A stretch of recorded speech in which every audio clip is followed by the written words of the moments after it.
दोस्तों, आज हम पढ़ेंगे एचसीएफ और एलसीएम। तो चलिए शुरू करते हैं।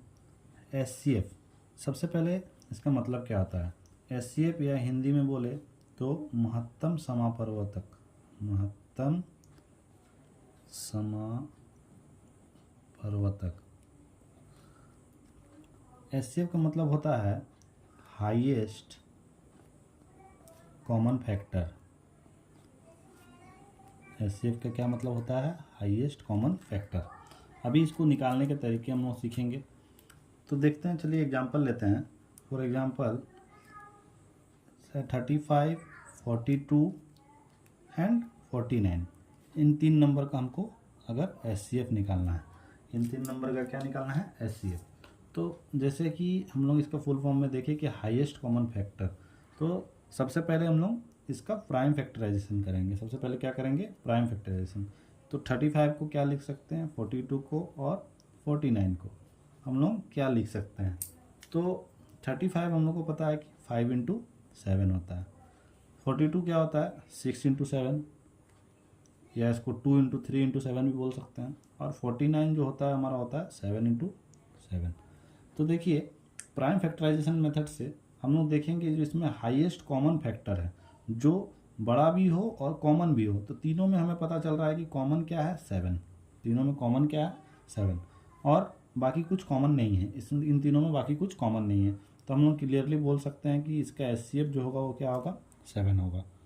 अगर किन्हीं दो नंबर का एचसीएफ निकालना रहा, मान लीजिए कि 35 और 42, इन दोनों का अगर सिर्फ एचसीएफ निकालना रहता तो हम लोग एक तो इस तरीक़ा से निकाल सकते थे कि 35 और 42 को फैक्टराइजेशन कर देते और उसमें जो कॉमन आता है उसको एचसीएफ बोल देते। दूसरा तरीका क्या है, इससे हम लोग छोटे वाले से बड़े वाले को डिवाइड करते हैं। डिवाइड करने पे होता है 35 1 जा 35, आया 7, रिमाइंडर कितना बचा? 7। 7 के बाद इस 35 को हम लोग यहाँ उतारते हैं और देखते हैं कि अगर ये पूरा ख़त्म हो गया, जहाँ पे ये पूरा ख़त्म हो जाता है, मतलब कि रिमाइंडर कुछ नहीं बचता है, तो जो ये वाला पार्ट है ये होता है इसका एचसीएफ। ये वाला पार्ट क्या होता है? इसका एचसीएफ। तो इसको इस तरीके से भी हम लोग निकाल सकते हैं। और अगर तीनों नंबर दिए रहते 49, तो एक बार एचसीएफ आने के बाद अब 7 और 49 का एचसीएफ इसी तरीके से निकालते हैं, 7 और 49। तो देखिए 7 7 जा 49, तो ये यहीं कट गया, तो एचसीएफ वाला पार्ट क्या हो गया? ये हो गया। तो ये दो तरीके हुए, एक प्राइम फैक्टराइजेशन मेथड, दूसरा इस तरीके से डिवाइड करके, जो हम लोग पहले भी जानते हैं छोटे में। ये तरीके से हम लोग सीखे हैं। अब अगला टॉपिक हमारा क्या है? एलसीएम। अगला टॉपिक क्या है? एलसीएम। तो एलसीएम को क्या बोलते हैं? लघुत्तम समापवर्तक। एलसीएम को क्या बोलते हैं? लघुत्तम समापवर्तक या lowest common multiple. Lowest common multiple, तभी नाम से ही पता चल रहा है। चलिए हम लोग एग्जाम्पल लेते हैं कि हमें 4, 6 और 8 का क्या निकालना है? एलसीएम। तो हम लोग क्या करते हैं एलसीएम निकालने के लिए? 4, 6 और 8 को इस तरह लिखते हैं और इसको डिवाइड करते हैं कि देखते हैं सबसे पहले कॉमन किससे डिवाइड जाएगा। तो 2 से डिवाइड होगा। 2 2 जा 4, 2 3 जा 6 और 2 4 जा 8। इसके बाद हम लोग क्या करते हैं, फिर जो सबसे छोटा वाला नंबर रहता है जिससे कम से कम 2 नंबर डिवाइड जाए, मतलब ये या ये डिवाइड जाए, उससे डिवाइड देते हैं। तो 2 से डिवाइड देंगे तो 2 एक बार में जाएगा, 3 नहीं जाएगा, इसलिए 3 को वैसे का वैसे रहने देते हैं। और 4 को फिर डिवाइड देते हैं, 2 2 जा 4। तो अभी देखिए जो इस साइड के सारे नंबर हैं इनको हम लोग एलसीएम में क्या करते हैं? सबको मल्टीप्लाई कर देते हैं। 2 × 2 × 1 × 3 × 2। अभी हमारा आ जाएगा 2 2 जा 4, 4 1 जा 4, 4 3 जा 12 और 12 2 जा 24। तो हमारा एलसीएम ऑफ 4, 6 एंड 8 क्या आया? 24। LCM of 4, 6, 8 24। एक और तरीका है, हम लोग डायरेक्टली क्या कर सकते हैं कि जो बड़ा वाला नंबर रहता है इसका पहाड़ा यानी टेबल पढ़ते जाते हैं, और जिस नंबर पे ये दोनों से डिवाइड हो जाता है वही उसका एलसीएम होता है। जैसे पहले तो हम 8 1 जा 8 लेंगे और 8 देखेंगे 4 और 6 से डिविजिबल है कि नहीं। तो 8 हमारा 4 से डिविजिबल है लेकिन 6 से डिविजिबल नहीं है, तो 8 एलसीएम नहीं हो सकता। तो 8 का नेक्स्ट नंबर देखेंगे 16। 8 का नेक्स्ट नंबर क्या होता है? 16। 16 को देखेंगे 4 से डिविजिबल है लेकिन 6 से डिविजिबल नहीं है। उसके बाद 8 3 जा 24। अब 24 देखिए 4 से भी डिविजिबल है और 6 से भी डिविजिबल है, इसलिए इसके एलसीएम हम डायरेक्ट ऐसे भी बोल सकते हैं कि 24। एक दो और एग्जांपल लेते हैं जिससे आपको क्लियर हो जाएगा। मान लीजिए हमको एलसीएम निकालना है 4 का और 24 का। 4 और 24 का हमको क्या निकालना है, एलसीएम। तो हम लोग क्या करेंगे, इस तरीके का नहीं ट्राई, ये जो हम लोग ने किया था डिवाइड वाला, ये नहीं करके हम लोग क्या करेंगे, 4 और 24 में जो बड़ा वाला नंबर है इसका टेबल देखेंगे और देखेंगे छोटा वाला उससे डिवाइड होता है। कब डिवाइड होता है, तो देखते हैं कि 24 का टेबल पहला 24 इंटू 1 24। तो 24 जो है वो 4 से डिविजिबल है, इसलिए इसका एलसीएम भी क्या होगा, 24 ही होगा। ठीक है। अगर मान लीजिए ये डिविजिबल नहीं रहता, जैसे कि 6 और हमारा क्या है 18, 6 और 18 का एलसीएम अगर फाइंड करना है हमको, तो ये भी देखिए 18 क्या है, 18 1 जा 18, तो जो 18 और 6 से डिविजिबल है इसलिए इसका एलसीएम भी क्या हो जाएगा, 18 हो जाएगा। लेकिन जब नंबर वो डिविजिबल नहीं रहेगा उस केस में हम लोग क्या करेंगे, जैसे 6 और 8 के केस में, 6 और 8 के केस में क्या करेंगे, 8 का टेबल हम लोग देखते हैं, है ना, एलसीएम निकालने के लिए 8 का टेबल देखते हैं। तो 8 1 जा 8, 6 से नहीं डिविजिबल हुआ, 8 2 जा 16, 6 से नहीं डिविजिबल हुआ, 8 3 जा 24, 24 6 से डिविजिबल है इसलिए इसका एलसीएम हो जाएगा 24। तो ऐसे हम लोग डायरेक्टली फाइंड कर सकते हैं। तो आप लोगों को एचसीएफ एलसीएम समझ में आया होगा। अब इसके बाद इसके कुछ रूल्स हैं, इसलिए हम लोग देखते हैं। इसका रूल पहला क्या है कि product of two numbers, product of two numbers is equal to LCM into HCF of those numbers, is equal to LCM into HCF of those numbers. इसका मतलब होता है दो संख्याओं का गुणनफल, किन्हीं भी दो संख्याओं का जो गुणनफल होगा वो किसके बराबर होगा, उसके लसा और मासा के गुणनफल के बराबर। चलिए इसको वेरीफाई करते हैं। अभी हम लोगों ने सीखा है कि 4 और 24 या 6 और 18 या 6 और 8, तो देखिए 6 और 8 का हम लोग एचसीएफ भी निकालेंगे और एलसीएम तो हमको अभी हम लोग निकाल के देखा है। तो देखते हैं क्या बोल रहा है रूल। 6 और 8 का जो एलसीएम इंटू एचसीएफ होगा और इसका जो प्रोडक्ट होगा, तो 6 और 8 का प्रोडक्ट क्या होगा, 6 इंटू 8, और एलसीएम हम लोग ने निकाल के रखा है 24। अब फाइंड करते हैं कि इसका एचसीएफ क्या होगा। एचसीएफ फाइंड करने के बाद देखेंगे कि ये रूल सेटिस्फाई कर रहा है कि नहीं कर रहा है।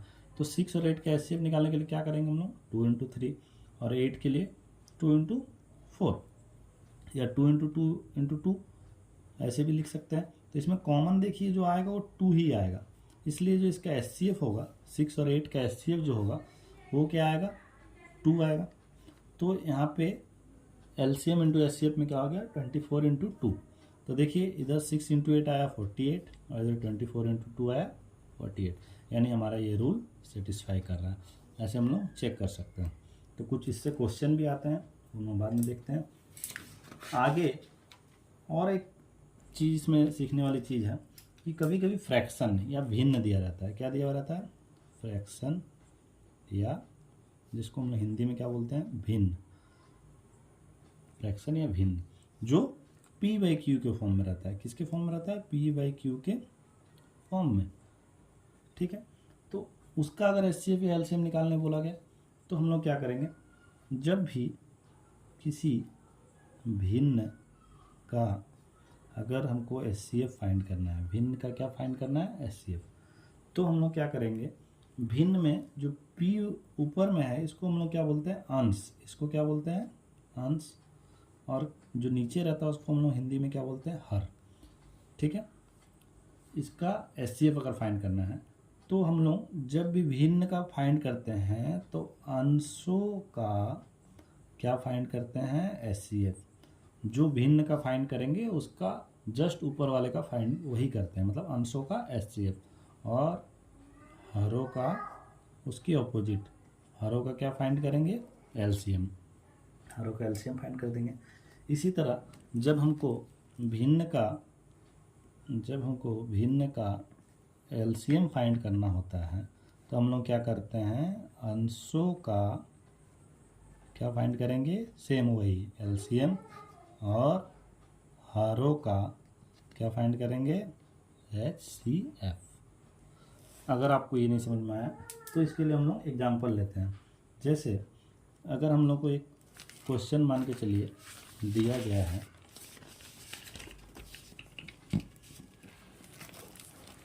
जैसे हमें एक क्वेश्चन दिया गया है, मान के चलिए कि 14/33, 42/55 और 21/22 इन तीनों का HCF एंड LCM दोनों फाइंड करने के लिए। तो ये फ्रैक्शन या भिन्न है। अब इनमें ये जो पार्ट है ये अंश होता है और ये जो पार्ट है वो हर होता है। तो हमको पता है जब HCF फाइंड करेंगे हम लोग, जब भिन्न का HCF फाइंड करेंगे तो कैसे फाइंड करेंगे, तो फाइंड करेंगे हम लोग 14, 42 एंड 21। इसका क्या फाइंड करेंगे, HCF ही फाइंड करेंगे, HCF of fraction, HCF of fractions. इसका HCF फाइंड करेंगे डिवाइडेड बाय 33, 55 और 22 इन तीनों का LCM फाइंड करेंगे। ठीक है। और जब इसके ऑपोजिट LCM फाइंड करना होगा तब क्या करेंगे, ऊपर वाले का हम लोग LCM फाइंड कर लेंगे और नीचे हर का क्या फाइंड करेंगे, HCF। बस दोनों एक दूसरे का ऑपोजिट है। इसको याद रखने का सबसे अच्छे का तरीका है कि जब LCM फाइंड करना हो तो ऊपर वाले का LCM और जब HCF फाइंड करना हो तो ऊपर वाले का HCF। बस इतना ही है। तो हम लोग चलिए अभी तक HCF इंटू LCM के सारे जितने सारे कंसेप्ट थे लगभग हमने वो सारे देख लिए। तो चलिए शुरू करते हैं। तो देखिए एक क्वेश्चन है, दो संख्याओं का LCM 1920 है तथा HCF 16 है। यदि एक संख्या 128 है तो दूसरी संख्या क्या होगी। तो हमने एक रूल पढ़ा कि जो दो संख्या का गुणनफल, क्या पढ़ा था, दो संख्या का गुणनफल जो होता है वो होता है HCF इंटू LCM। अभी दो संख्याएं क्या है, एक तो 128 दिया गया है और दूसरा नहीं दिया गया है, तो दूसरा को हम लोग x ले लेते हैं। और HCF और LCM क्या क्या दिया गया, HCF दिया है 16 और LCM दिया है 1920। अब क्या करेंगे हम लोग, दूसरी संख्या फाइंड करने के लिए 128 को उधर लेके जाएंगे, 1920 डिवाइडेड बाय 128। इसको सॉल्व कर देने से हमारा क्या होगा, दूसरी संख्या ज्ञात हो जाएगी। तो चलिए फाइंड करते हैं। 4 4 जा 16, 4 3 जा 12 और 4 2 जा 32, 4 8 जा 32। अब 8 से इसको डिवाइड करेंगे तो 8 2 जा 16 और 32, 8 4 जा 32 और 0। तो हमारा जो सेकंड नंबर आएगा दूसरी संख्या क्या होगी दोस्तों, 240। दूसरी संख्या होगी 240। अब देखिए अगला क्वेश्चन क्या है, तीन संख्याओं का LCM 364 है, निम्न में से कौन सी संख्या उसका HCF नहीं हो सकती। कभी कभी ऐसा भी क्वेश्चन आता है। तो इस क्वेश्चन में, ये क्वेश्चन दोस्तों दिल्ली मेट्रो 2017 के दिल्ली मेट्रो 2017 में पूछा भी गया है। तो ये क्वेश्चन बहुत ईजी है। देखिए क्या होता है, जो LCM और HCF रहता है वो दोनों एक दूसरे से डिविजिबल होता है। LCM HCF क्या होता है, एक दूसरे से डिविजिबल होता है। तो जो 364 है, अगर ये LCM है तो कौन सा इनमें से HCF नहीं हो सकता। तो हम लोग क्या करेंगे, 364 को चारों से बारी बारी डिवाइड करके देखेंगे। जिससे ये पूरी तरह डिविजिबल नहीं होगा वो उसका HCF नहीं हो सकता है, और जिससे ये डिविजिबल होगा वो उसका HCF होगा। तो चलिए देखते हैं। तो 14 से अगर 364 को हम लोग डिवाइड करते हैं, 14 से 364 को, तो 14 दूनी 28, बचे 6 64 और 14 दूनी 28 और 8 और बचे 4 और 14 छके 84। तो देखिए ये पूरा कट गया है ना। तो यानी कि 14 इसका HCF होगा। ठीक है। अब देखते हैं 364 को जैसे 91 से डिवाइड करके, तो 91 से डिवाइड करने के लिए पहले देखेंगे हम लोग 13 से कटता है, 13 से 91, 13 दूनी 26 और 10 104, 13 8 104 और 7 से भी ये 4 बार में। तो यानी 91 से भी ये पूरा डिविजिबल है, तो यानी ये भी इसका HCF हो सकता है। अब देखते हैं अगला ऑप्शन 364/36। चलिए देखते हैं। तो देखिए 36 से अगर हम लोग इसको डिवाइड करेंगे तो 36 1 जा 36 और 4 रिमाइंडर बचेगा, यानी ये पूरी तरीके से डिविजिबल नहीं है। तो यानी ये इसका आंसर है, जो इसका HCF नहीं हो सकता है। फिर 13 से डिवाइड करेंगे तो चूंकि ये 91 से कट रहा था तो 13 से भी ये 364 कटेगा, यानी जिससे नहीं कटेगा वो नंबर कौन था 36। तो 36 से नहीं कटेगा तो ये इसका HCF कभी भी नहीं हो सकता है।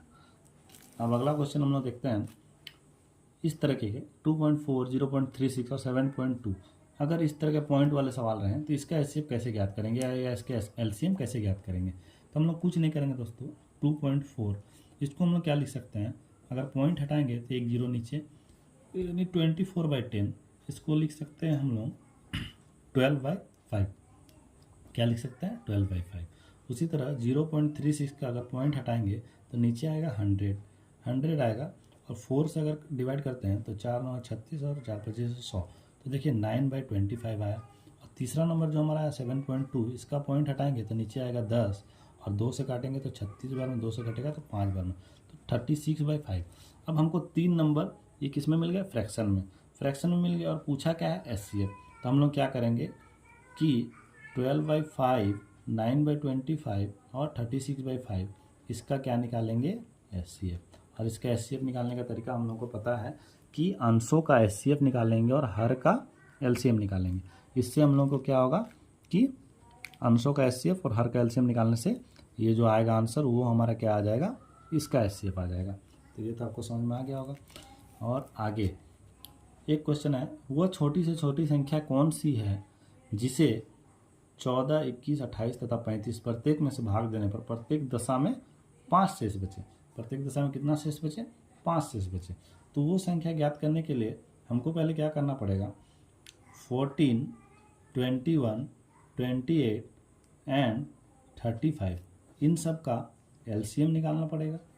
और उसमें क्या करेंगे हम लोग 5 जोड़ देंगे, उसमें क्या करेंगे 5 जोड़ देंगे। तो जो LCM आएगा वो इन सब से तो डिविजिबल होगा, और उस पर जैसे ही 5 जोड़ेंगे तो क्या होगा, जो संख्या आएगी उसमें हमेशा इन सब से डिवाइड करने पर क्या होगा 5 शेष बचेगा। इन सब से डिवाइड करने पर 5 शेष बचेगा। तो इसका LCM निकालने के लिए हम लोग या तो वो तरीका अपना सकते हैं कि 35 का टेबल पढ़ें, या तो दूसरा क्या कर सकते हैं कि जो हमारा बेसिक तरीका है 14, 21, 28 एंड 35 इन सब का ऐसे करके गुणनखंड निकाल सकते हैं। तो देखिए जो कॉमन नंबर है जिससे सारा डिवाइड जाएगा वो है 7। तो 7 2 जा 14, 7 3 जा 21, 7 4 जा 28 एंड 7 5 जा 35। और 2 से ये जाएगा एक बार में, ये नहीं जाएगा तो इसलिए इसका 3 लिखते हैं, और ये 2 बार में जाएगा, ये नहीं जाएगा तो इसका 5 ही लिखेंगे। अब क्या करेंगे, इन सब नंबर को मल्टीप्लाई कर देंगे। तो देखिए 7 2 जा 14 इंटू 3 2 जा 6, 6 5 जा 30, ठीक है। और ये आएगा 14 42 420, ठीक है।